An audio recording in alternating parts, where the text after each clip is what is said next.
வணக்கம் நண்பர்களே, welcome to movie critic channel. இன்னைக்கு நாம பார்க்க போற திரைப்படம் ரீசெண்டா ஹாலிவுட்ல வெளியாகி உலக அளவுல 3000 கோடி பக்கம் வசூல் சாதனை படைச்ச ஒரு சைக்கலாஜிக்கல் ஹாரர் படம் தான் பேக் ரூம்ஸ். யூடியூப்ல பல மில்லியன் பார்வையாளர்களை கடந்து ட்ரெண்டான கேன் பார்சனோட சீரீஸை அடிப்படையாக கொண்டு அவரே இயக்கி அறிமுகமான இந்த படம் நம்மள எந்த அளவுக்கு பிரமிக்க வச்சுச்சு. வாங்க ரிவ்யூக்குள்ள போலாம். கதை அப்படின்னு பார்த்தா இந்த படம் 1990 காலகட்டத்துல நடக்குது. படத்துல கிளார்க் அப்படிங்கிற ஒரு பர்னிச்சர் கடையோட ஓனரா இருக்கிறாரு.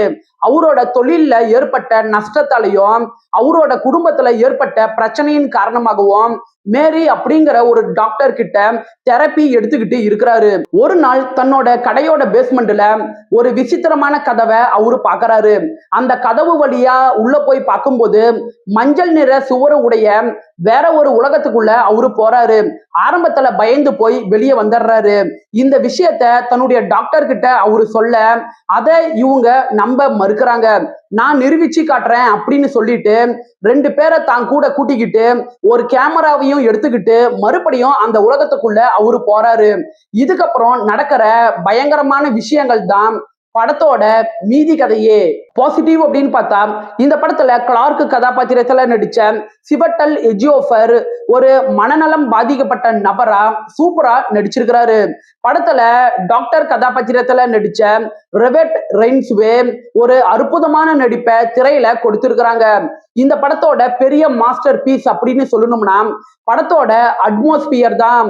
வெறும் ஜம்ப்ஸ்கேர் காட்சிகளை மட்டும் இவங்க நம்பாம ஆடியன்ஸையே உறைஞ்சு போக வைக்கிற அளவுக்கான சைக்கலாஜிக்கல் பயத்தை இந்த படம் மூலமா நேர்த்தியா கொடுத்திருக்கிறாங்க. இந்த படம் 1 மணி நேரம் 50 நிமிஷம் இருக்கக்கூடிய சின்ன படம். குயிக்கா உங்களால பார்த்து முடிக்க முடியும். படத்தோட ப்ரொடக்ஷன் டிசைன் நல்லாவே இருக்கு. குறிப்பா சொல்லணும்னா 90s காலத்தோட ஆபீஸ் காரிடர், எல்லோ கலர் வால், நனைஞ்ச கார்பெட் இதெல்லாம் படத்துக்கு நல்லாவே சப்போர்ட் பண்ணியிருக்குது. படத்தோட பின்னணி இசையாகட்டும், கேன் பார்சனோட மியூசிக் ஆகட்டும் இதெல்லாம் ஆடியன்ஸுக்கு நல்ல ஹாரர் வைபை தக்க வைக்குது.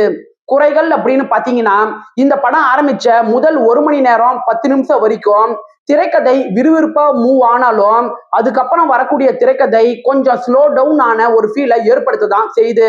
படத்துல ஹீரோ ஹீரோயின் இவங்க 2 பேரோட கதாபாத்திரம் மட்டும்தான் வலுவா இருக்குது.